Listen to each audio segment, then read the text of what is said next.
ചിന്ന ചിന്ന ആസൽ ഞാൻ പാടുന്നു. അത് ഹിറ്റായിക്കൊണ്ടിരിക്കുന്ന സമയം താലാട്ട് എന്ന് പറഞ്ഞൊരു മൂവിയുടെ റെക്കോർഡിംഗ് നടക്കുകയാണ്.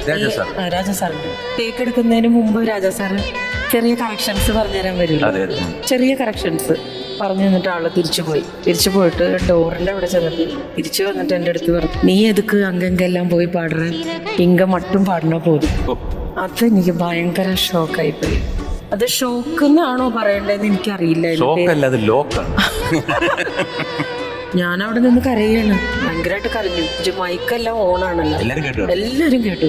അങ്ങനെ ഒരു സംഭവം ഉണ്ടായിട്ടുണ്ട്. പക്ഷെ അത് എനിക്കൊരു ഈ ശബ്ദം പോകത്തക്ക രീതിയിലുള്ളൊരു ഷോക്കാണോ അതെന്ന് ചോദിച്ചാൽ എനിക്കറിയില്ല. പിന്നെ എന്നെ വിളിച്ചിട്ടേ ഇല്ല.